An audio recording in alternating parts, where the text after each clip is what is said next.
What should we make of the Auburn quarterback situation?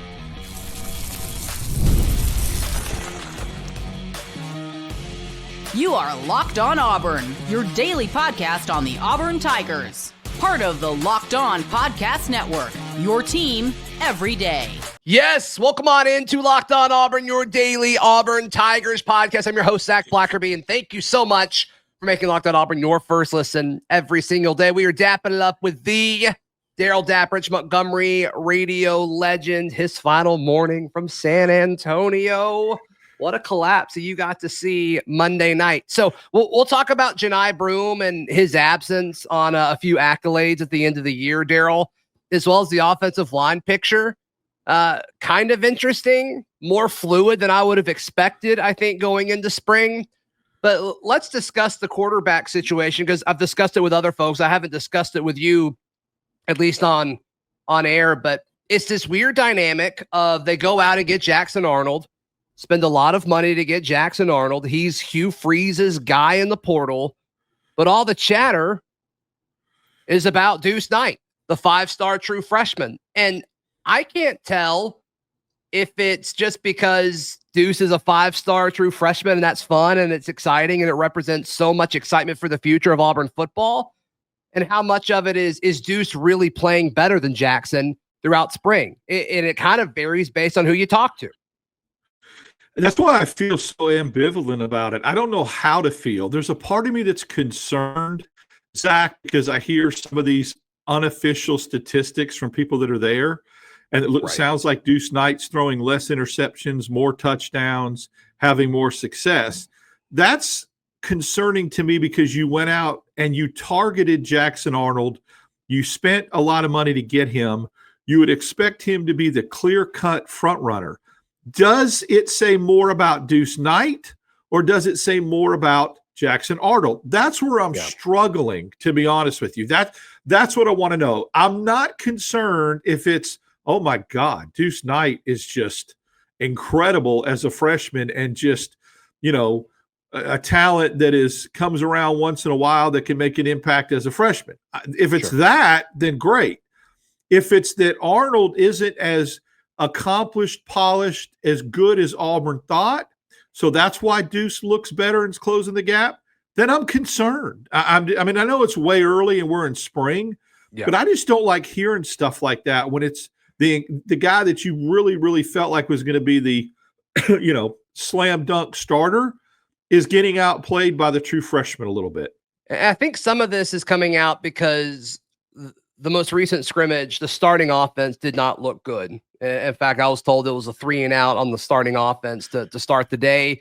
And then Deuce goes in there, and he was the only quarterback who scored touchdowns on Saturday, based on our source there. So is that just one day?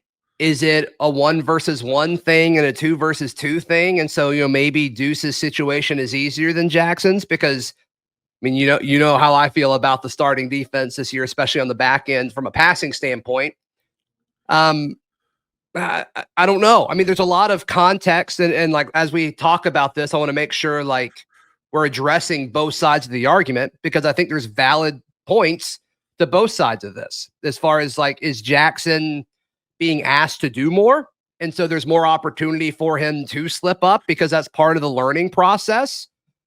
Or is Deuce really just killing it? It's interesting. It's interesting. And like, I do think at least one of the options is enough to make Auburn better than they were a year ago, which is what you want. I mean, I know you like Ashton Daniels too. Like, the quarterback room is better. The quarterback room is better than it was a year ago, regardless of what the production through spring is. But I'm just trying to figure out, like, is the chatter real? And I'm starting to think that it is. I'm not saying that Deuce is going to start against Baylor. I'm not saying that. But I do think it's a closer gap now than I thought it would have been going into spring. Man, you touched on something I think that is very, very important, and that is context matters. Yeah. So let me say this. If we all know that every football season, I don't care who you are, the defense is ahead of the offense in the spring. Yes. Period. Especially if you have a defense coming back like you feel like Auburn does. So if it's 1 versus 1 and 2 versus 2, I'm not concerned at all. because that defense and those defensive backs and those linebackers are good. And so and they're always going to be ahead of the offensive spring. That doesn't concern me. If Jackson Arnold is struggling against the ones and then Deuce Knight comes in and lights up the ones, well, then that's a whole different narrative. So we do need to understand context. And I think probably as we get there Saturday and we get to see it with our own eyes, we'll know the defenses that both are facing. Yeah, and some of it is, I mean, it sounds like two of Deuce's really good passes on Saturday were to Sam Turner, which would make sense if he's with the twos. And then the other was to Horatio Fields, I believe, which also would make sense if he's with the twos. He's kind of one of those guys that I expect to rotate in with the ones, but from a practice standpoint, he's probably lining up with the twos. So, like, if that's the case, you probably assume that Deuce is going up against the twos. If he's playing with the twos. But yeah, I mean, context matters here for sure. And I think on the flip side of that, if he's scoring points and putting touchdowns on the board, throwing not to Singleton and Cam Coleman, that speaks volumes too of how good he could be with elite receivers around him. I think the mental aspect of the game is something that Brian Smith touched on with you yesterday. I think is important too. Let's not underestimate when the bullets start flying on the road in Waco and you're picking up blitz packages and making the right reads, hot reads, that kind of stuff. It's a lot different then. But again, if it's ones versus ones and twos versus twos, I would pump the brakes a little bit with my concern, because I'm speaking to me here, not because I hear that and I'm like, wait a minute, there should be like decided separation. This shouldn't even be a conversation for debate. It should be like, okay, and we're hearing more and more that the gap's getting closed. Is that great because he's a elite once in a lifetime talent? Or is it because Jackson Arnold's struggling? I think we need to answer that question, and we need to know if it's apples and apples compared to oranges and oranges, and we'll know that coming out of the spring, in my opinion. Yeah, and there are people on staff that think Deuce is playing better than Jackson. There are players on the, like, this isn't a media thing. This isn't a media, like, people were super heavy to comment on my show on Monday saying like, oh, well, this is all y'all talking. I'm like, no, like, I'm just saying what we've been told. Like, there are people on staff and there's players in this locker room that think Deuce is outplaying Jackson. Now, why is that? Does Jackson need more time? Like, I don't know. And it could be a couple of these things as far as the competition goes, but you would think that the people in the locker room, their teammates, and the people on the staff would say, like, they know the context better than anybody. They're there every day. So, like, this isn't just something that's being made up and discussed because it's the slow time of the year. And, like, you know, people are like transitioning back to focusing on football away from basketball. But I don't know. It's interesting. Like, I think the competition is awesome. I think it's fantastic. I think it's great for Jackson. I think it's great for Deuce. I think it's great for these receivers. I think it's great for these coaches. But, like, once again, if I had to get, like, I still think Jackson is a starter against Baylor when it's all said and done. I want to be very clear with that. And if that ever changes, we will do multiple shows on why that changes. But right now, I'd be surprised still if Jackson did not start against Baylor.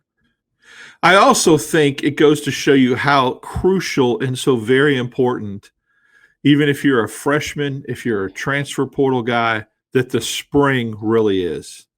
Because he's ahead of the learning curve. Deuce Knight right now, and I'm not a quarterback guru, but if you were to ask me, is he ahead of where you thought he would be, Darrell? I would say emphatically yes. I did not see this coming. So, well, that was that's kind of the knock thing against Deuce, right? Is like Deuce had this tremendous ceiling, but he's not going to be ready as a freshman.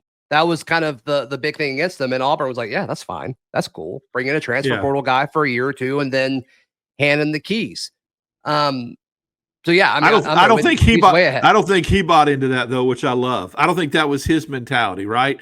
You can come in as a freshman and go, yeah, I'm willing to learn the system and take it slow and learn behind Jackson Arnold. from the moment he stepped foot on campus and started having throwing sessions privately on his own, and people were saying, wow, this kid's kind of taking the bull by the horns, the ball comes out of his, he hasn't conceded a thing.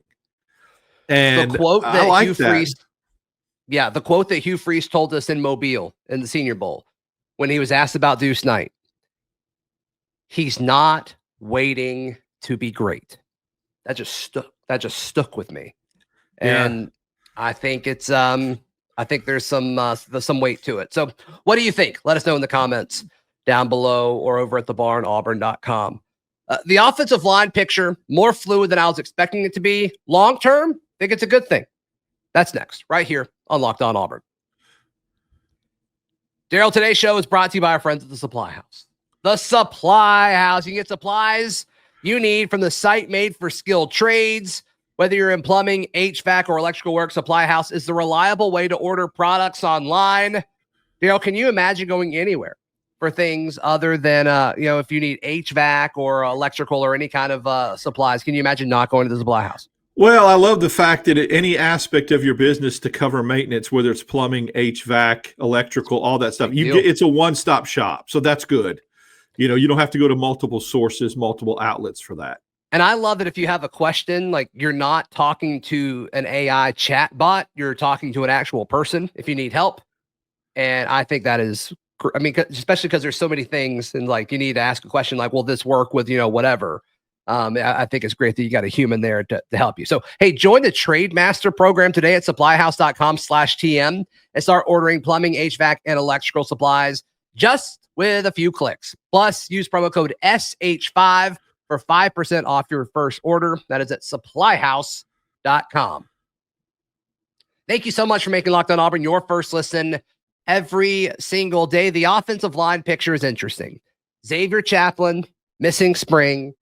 Connor Lew missing some time, which I think is great reps for Braden Joyner. But we're starting to hear a little bit more about the tackles, minus Chaplin. Chaplin's going to start at left tackle when the season starts, unless he physically can't, which I don't think that's a concern for anybody. But it sounds like Xavier Miller has been playing left tackle, and he's been holding his own. I'm a big Too Tall Miller guy. Always have been. Thought he's been raw. I think he's really kind of gets the reps now to take that step forward. It sounds like he's had a good spring, Darrell.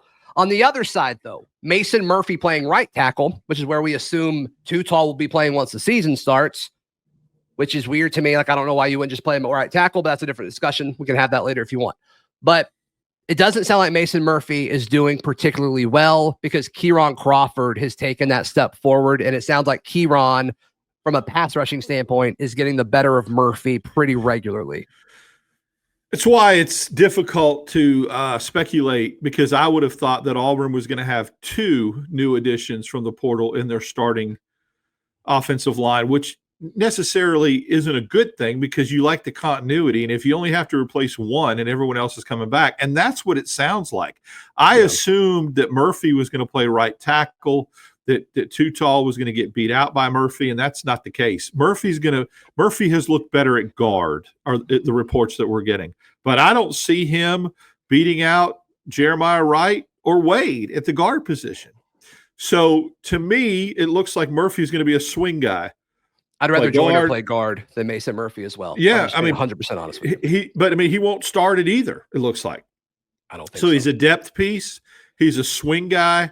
Plug him at tackle if you need him, like Wade a couple years ago. Plug him at guard if you need him. But it's a good thing that you're only replacing one offensive lineman. It's a good thing that you're only plugging in Chaplin and everyone else is coming back. And I think if you had to look at it now and go left to right, it's really, really simple, and it sounds really good that there's that continuity. And it's Chaplin, it's Wade, it's Lew, it's Jeremiah Wright, and it's Too Tall Miller. And then you've got Joyner, and you've got Tyler Johnson, and you got Mason Murphy. You've got some depth there to bring in off the bench. And so I don't know. I guess I assumed Murphy was going to start. I assumed wrong. He looks to be a swing guy that's going to fill in wherever needed off the bench. And let's just remember, and like, I don't want to pile on Mason Murphy here, but like when he entered the portal, USC fans rejoiced. And that's never like the best feeling in the world. So I don't know. He was rated as like one of the, like, I think he was the third tackle in the portal mean, obviously Chaplin was one. He may have been two, actually, now that I think about it. Maybe on three he was two. Maybe he was lower on other ones, but he was highly rated. And so naturally we were excited. And it's like, even if he doesn't start, like even if it sounds like he's going to be a depth piece, and it's like, that still makes Auburn better for sure. I don't know if it's what Mason Murphy wanted, but it makes Auburn better for sure. So to me, it's like, okay, the upside of Murphy, I don't think was as high as we were, like a lot of people thought, but he makes the offensive line room better.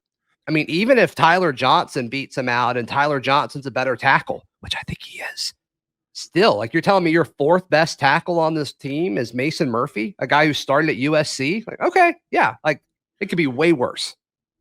You can afford to miss on a position on a guy that's going to be the backup. What happened to Auburn last year is they missed on Percy Lewis, and he was supposed to be the starter. So if you whiff on a kid that you're expecting to start, that's one thing, as opposed to not whiffing, but not living up to potential for a kid that's just going to be coming off the bench. That's okay. That's okay, because you've got 5 guys, 6 guys, 7 guys.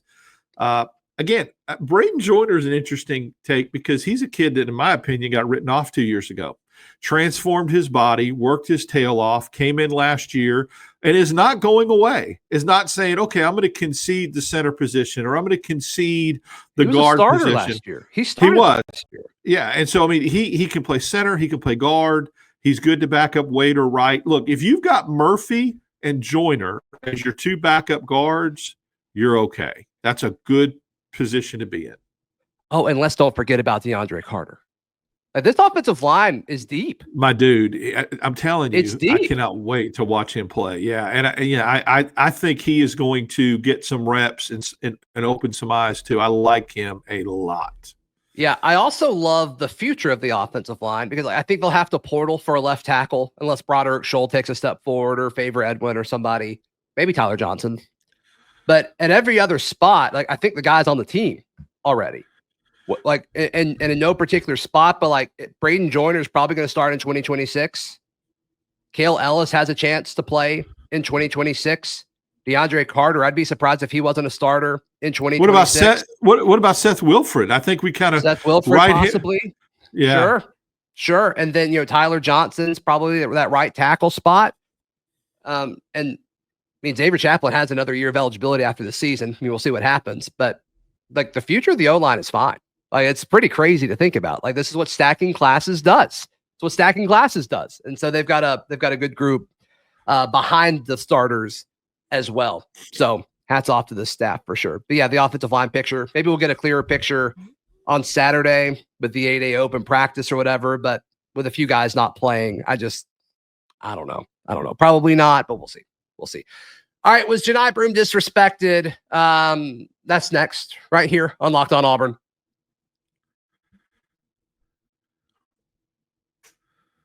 Darrell, the all-tournament team came out, and it looks like the all-tournament team was made from like the Final Four teams, which could have been just because they played more games or they had the best talent, whatever. No Janai Broom on there, which is wild to me. I probably need a little bit more information to determine whether that's an all-tournament team for that particular region in the Final Four, or if it's the whole NCAA tournament. It was the Roberts kid and Cryer from Houston made it. Flagg, of course, made it because he's everybody's media darling. And then obviously Martin and Clayton, which I have no problem with. I just can't imagine leaving an Auburn player off that team when they got to the Final Four, at least one. I get it that Houston got to the final. I do. But Houston seemed to be great, a collection of their parts, the sum, greater than the individual part situation. Yeah. I don't know. I don't want to be a big conspiracy theorist. I think it was a joke that Rick Patino and Bruce Pearl shared the National Coach of the Year. That was the first slight.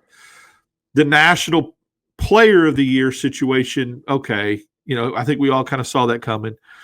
Broom had 12 first-half points against Florida. If he just came out in the second half and played average, he probably gets 20, and we may not be having this conversation. But I will tell you this. It, to me, seems like he got slighted.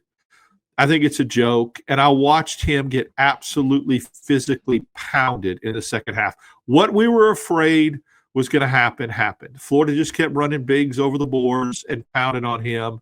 And all three of those dudes, including the starter, four, if you think about the guy that Florida starts, are very physical. And I think it took its toll. And I think it may have cost him a spot on that team because he only had 3 points in the second half. Well, it just lines up with, I mean, Darrell, we've done this before where we've talked about how Auburn wasn't getting the credit that it deserved or whatever. And then it was met with, oh, stop it. They've been number one for most of the season, whatever. And it's like, yeah, but there's always been this group of detractors and the national media. And like, I think the last like week or so of postseason awards proves that Auburn still didn't get what they deserved, despite being a Final Four team, despite winning the best conference in the history of college basketball. But and even if they would have beaten Florida, I still don't think it would. I mean, it wouldn't have changed the coach of the year conversation. It wouldn't have changed the player of the year conversation. So I don't know. Like, sure, they were number one for like 80% of the season or whatever that percentage is, but still I still don't think they got the flowers that they deserved, but that's okay. And it's frustrating because they did everything that they were supposed to do, played a very difficult non-conference schedule. Yeah. Beat you last night was the first time Houston got beat in regulation all year, except one other time. Auburn. Yeah, they're like second game of the year, right? Yeah. Right. Just real quick, the big man, Jaden, I think it's Quaintance. He was kind of like tied to Auburn in the transfer portal from Arizona State. Like right before we sat down to record, he's going to Kentucky. Because that apparently seems to be the thing in this portal window is to go to the Kentucky Wildcats. It was a battle. Some felt like he was going to commit Monday night to Kentucky, but Bruce and Auburn got in there and made it interesting. And then as of Tuesday morning, he decided that he was going to Kentucky, which is very, very curious to me because they got the Alabama big. Kentucky did. So Kentucky's loading up on that roster, made a Sweet 16 run, has a ton of NIL money, and now Auburn's got, a big question mark now still at the post to answer. And we'll see. I'm not panicking yet. There's a lot of guys that probably haven't jumped in the portal yet that will. Right. And there's some mid-major 6'10s. It worked out for Auburn before. Janai Broom came from Morehead State. So let's just see how it happens. You've still got a couple more weeks to kind of get this roster complete. Yeah, I'm with you. I'm not panicking yet by any stretch of the imagination. Now, I do have a feeling that closer to the end of the window, which is next week, I believe, you're going to see it I think you're going to see another flurry of names enter the portal. And I think Auburn gets one of those guys. I mean, you don't need too much. I do think you need a 4 and a 5. And I mean, we talked about this on our Sunday live, but I'm not sold that Auburn's starting 4 or 5 for next year's in the portal yet. Right, and I think you got different options. I looked at Houston's starting lineup, and I posted it on X, and I felt like, is this something that Auburn can do next year? They didn't have a kid over 6'8". Well, Auburn's got, if Chad Baker-Mazara comes back, Bashir and the Hall kid are all 6'7", 6'8". So do you go that route? I still think you need a 4 and a 5. How high are they on A.D. Scott? Is Darian Scott going to take that next step and either start or give 10 or 15 minutes off the bench? We don't know. But I still think Auburn needs a 4, a 5, and even if Pettiford comes back, Zach, you need a backup point guard. Magwood and the other Sebastian Williams and the other kids, or Sebastian and the other kids from the kid from Huntsville, they're all 2s. They're all 2 guards. Not one of them is a point guard. Magwood might be a hybrid. He may be able to run the point. I saw the ball in his hands a lot in high school footage, but I still think you need another one, even if it's in a backup role. So we'll see. I think they probably have 3 more slots. I've been assuming Magwood is the backup one next year. I've just been assuming that because we've seen those combo guards be moved to point pretty consistently. I mean, now some of the chatter with Dahad, certainly what happened with Denver, but we tried to do with what's his face, Chance Westry, didn't work, but that was our plan. So like Bruce has no problem trying that.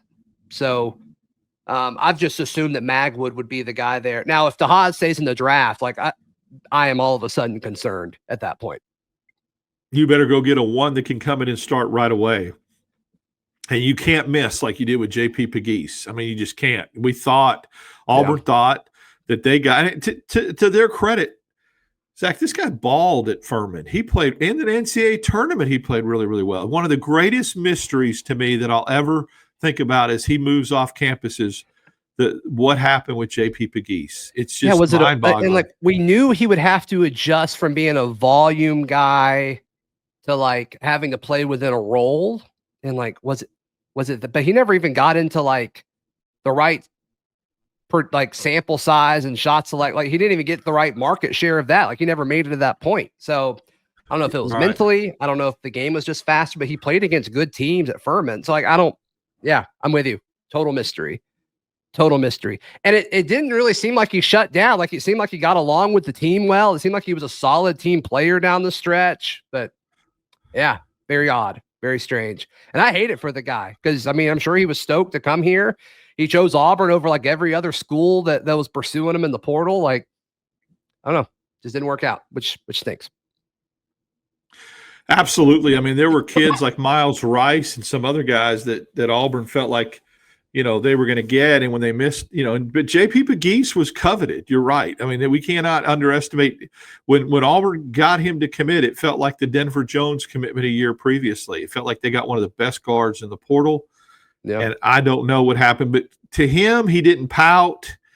He stayed an engaged teammate and finished it out. So, credit to him on that.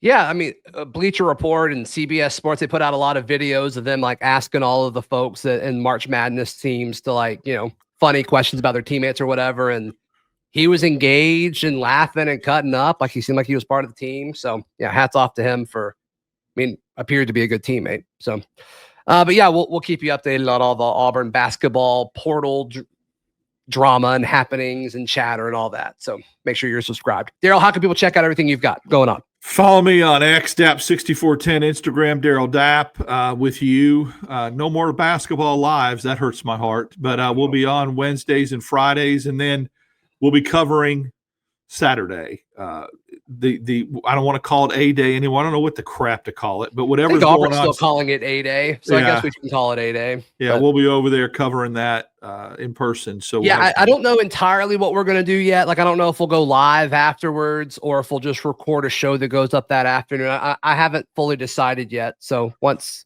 we decide that, I'll announce it somehow. So, but yeah, be sure to keep your eyes peeled to a little Auburn football happening this weekend. Please like the video, please subscribe, and we'll see you next time. This has been Locked On Auburn.